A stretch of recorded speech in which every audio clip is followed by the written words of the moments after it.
why did you publish your article? I've heard this asked. Why did you publish your article at a time when it would get the maximum press treatment with Parliament in recess, August bank holiday, the beginning of the silly season for newspapers when there's no big news? It would just well say it the other way around. That it's a time when people are remarkably apathetic towards anything controversial, when people are pretty well in a stupor.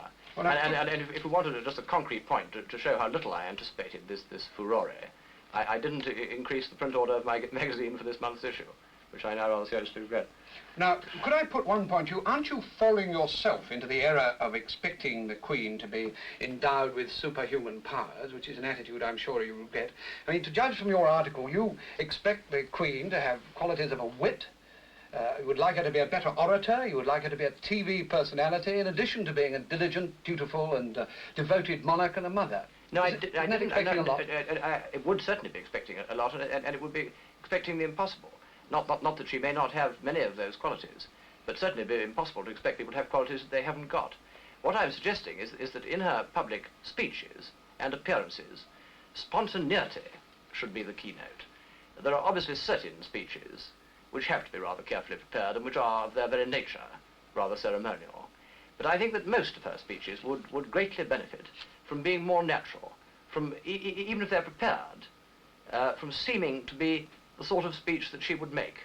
And not obviously made by somebody else and written for her by somebody else. Of course, there is this problem that Her Majesty's speeches have to be, bear in mind certain constitutional matters, and therefore they must be prepared by her constitutional advisors, who may be in Britain or Canada or anywhere all over the world. Yeah, I quite agree, and that's what I was thinking of when I said there's a certain type of rather ceremonial speech, which obviously has to be rather carefully mulled over. But let's face it, I mean, there are masses of speeches of a more informal kind, or which should be of a more informal kind, which are at the moment made in a thoroughly formal way. And all I would like to see is the Queen's own character coming through. And I know that if her character is allowed to come through, the effect will be terrific.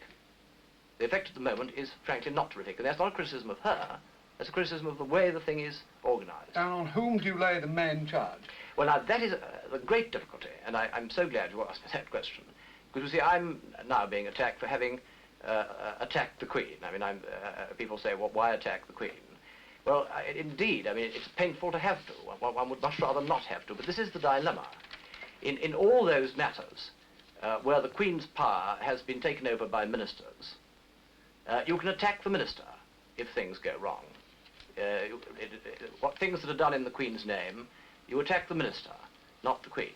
But there's a very wide range of activities essential to the good functioning of the monarchy, which are not the responsibility of ministers. The social functions of the monarchy, the political, other than party political functions of the monarchy, all those functions whereby it gives inspiration. Now, who is responsible for that side of things? Not her courtiers. People have made the mistake of thinking that they can attack her courtiers in the way that they attack ministers. They can't, because you attack a courtier, and all he says is, I'm not a responsible minister. I'm merely a paid servant. I'm a hard servant. What are you suggesting, that it should be a minister for court affairs? No, I'm not. No, I'm saying that I'm saying if the court is wrong, or if the setup is wrong, or if the functioning of the monarchy is wrong in these respects, which are not subject to ministerial responsibility, you have no choice, much as you may dislike having to do it, you have no choice but to criticize the boss, because only the boss can get rid of the bad servants. She hires them, and she alone can fire them. It's her responsibility. It is not their responsibility. It isn't the courtier's responsibility. They may be bad. I think many of them are at the moment. But it is not their responsibility in the sense that it's a minister of the Crown's responsibility. Well, now, could I refer to one other point you make in your article? You say the Queen would benefit from the advantage of daily contact with an interesting variety of personalities and points of view. Yeah, I do.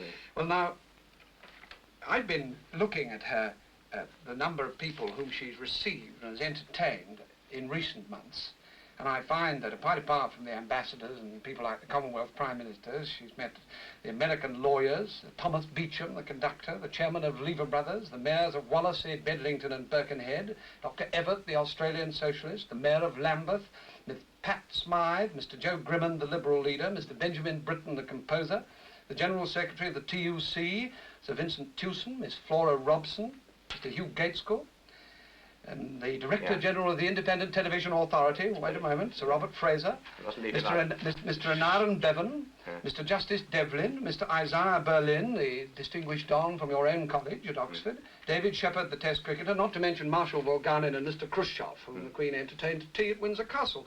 Now, this is a fairly varied array of guests to hold conversation with. I mean, are you not being unfair in omitting to comment in your article on the deliberate policy in recent months of entertaining on a broader level? Well, first of all, the whole of the first part of my article, which was not quoted, and I'm not complaining of that, because after all, the papers have limited space, but the whole of the first part of my article was devoted to saying how magnificently the monarchy has evolved, how much it's changed, how different it is from what it was. So all that is comprehended.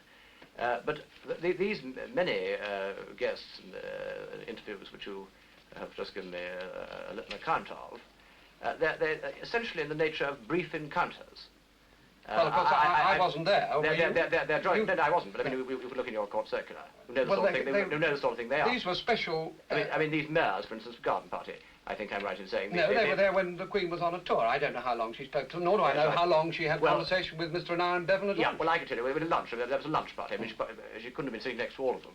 She probably said, how do you do to most... Well, we can't speculate. We can't speculate. But anyway, it was essentially, even if they sat next to her at lunch, it was essentially a brief encounter. What I was driving at was this, that among her permanent entourage, the people who are with her every day, who sit down to lunch and dinner with her most days, who travel with her in cars when she's motoring about, and on the Britannia when she's going on a wider journey, on a longer journey, there should be a much wider selection of people than there is at the moment.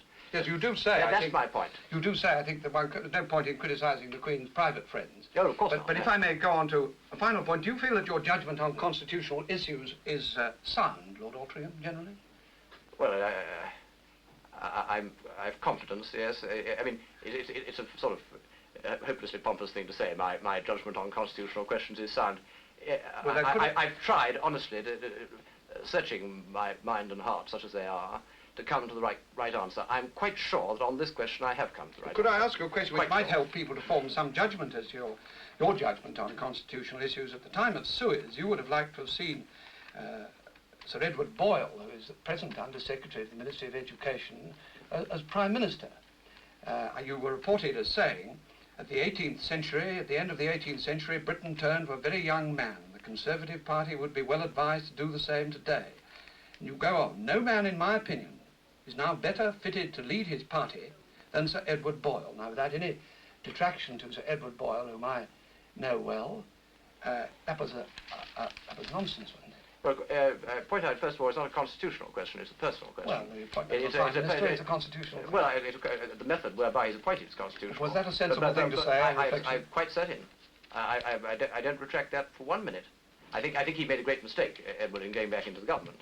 Well, I still think he's the best man to lead the Conservative Party. Well, and William Pitt, after all, the younger Pitt, was very much younger than he is when he became leader. At this moment, Lord Altricham, I have to terminate the interview. I'm obliged to you for answering my questions. Next week at this time, there will be another edition of Impact. Good night.